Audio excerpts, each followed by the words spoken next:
আপনারা দুবার বিধায়ক হিসেবে নির্বাচিত আমরা শুধু কৃপনাথ মহড়াকে ভোট আমরা সুষ্ঠুভাবে দিব। এখন কিন্তু আপনার বাসায় যে সময় বিশুদ্ধ পানীয় জলের প্রয়োজন, উন্নয়ন হলে আসামের উন্নয়ন বলবে।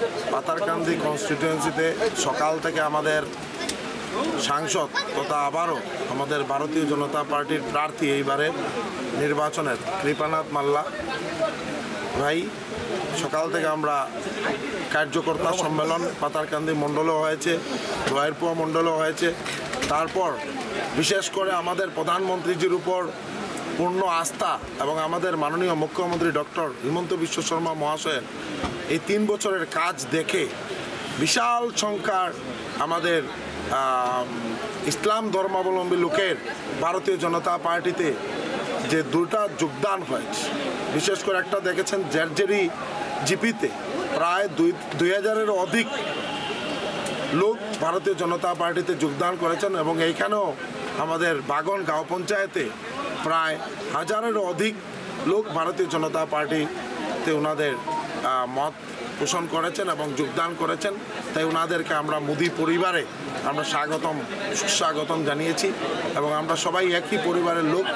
তাই এইবারে যে নির্বাচন, এই নির্বাচনে বিশেষ করে আপনারা দেখেছেন সমগ্র আসামে প্রত্যেক এলাকায় কিভাবে লোক বেরিয়ে এসেছেন, সব জাতির সব ভাষার সব ধর্মের লোক বেরিয়ে এসেছেন, যাতে মোদিজিকে তৃতীয়বারের জন্য প্রধানমন্ত্রী হিসাবে সবাই দেখতে চান এবং প্রত্যেক এলাকায় মানে বিশাল সংখ্যার লোক বেরিয়ে আজকে যে আমাদের তপন গগৈ মহাশয়ের যে নমিনেশন দাখিল করার যে ভিডিও দেখলাম, প্রায় 1 লক্ষেরও অধিক লোক এই নমিনেশন দাখিল প্রোগ্রামে ওনারা যোগদান করেছেন এবং পাথারকান্দির প্রত্যেকটা এলাকায় প্রোগ্রাম হয়েছে।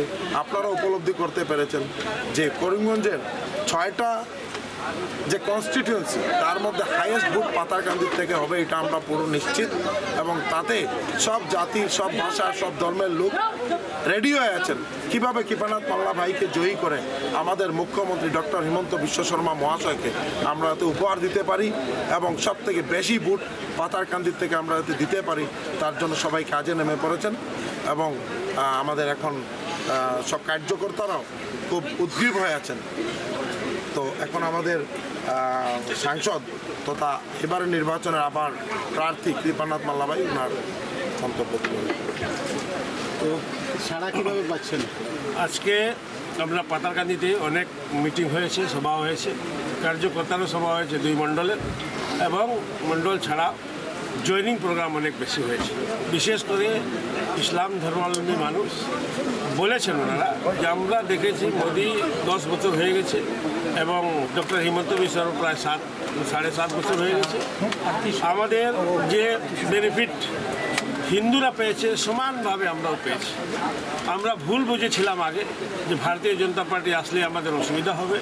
আজকে ওনারা ক্লিয়ার হয়ে গেছেন 10 বছর পর যে না, 2বার মোদী সরকার দেখে নিয়েছেন এবং আমাদের এখানে 2বারের সরকার চলছে। আসামেও মুসলিমদের কোনো অসুবিধা হয়নি, বরঞ্চ আরও ভালো হয়েছে, আরও লাভ হয়েছে। এর আগে কংগ্রেসের ভোট ব্যাংক ছিলেন, ওনারা এখন স্বীকার করেছেন যে আমাদেরকে ভোট ব্যাংক হিসাবে কংগ্রেস ইউজ করেছে, আমরা ভোট দিয়েছি, আমাদের কোনো কাম হয়নি। কাম আজকে হচ্ছে, আমরা ভারতীয় জনতা পার্টিকে ভোট দেই না, এরপরে আমাদের কাজ হয়েছে। আমরা কেন ভারতীয় জনতা পার্টির সঙ্গে থাকবো না?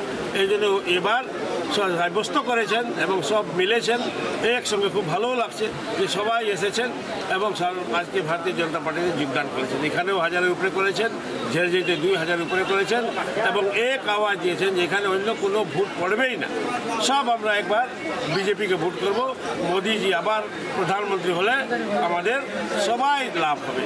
রাস্তাঘাট আসলে ডেভেলপমেন্ট এখন সব বুঝে নিয়েছে, মুসলিম বলুন, হিন্দু বলুন, শিখ বলুন, খ্রিস্টান বলুন, ভারতবর্ষে যতজন ধর্ম বাদ দিয়েছে, ধর্ম আলাদা জিনিস, ধর্ম তো ধর্মের দায়িত্বে থাকবে, কিন্তু পলিটিক্স মানে ধর্মের উপরে, সেটা হচ্ছে ডেভেলপমেন্ট।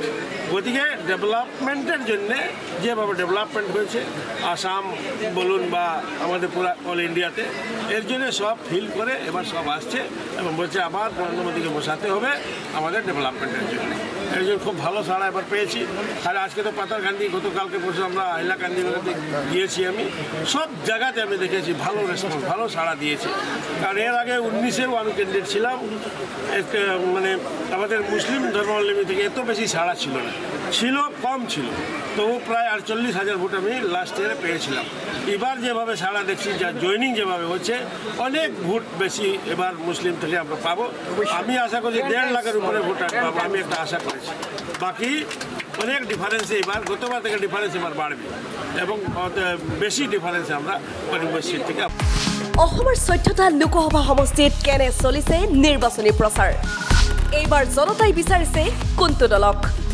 পুৱাৰ পৰা নিশালৈ কেনেকৈ চলাইছে নেতাই প্ৰচাৰ। 14টা সমষ্টিৰ ভোটাৰৰ মনৰ কথা। ষ্টাৰ চিমেণ্ট, নেতাৰ সৈতে 24 ঘণ্টা।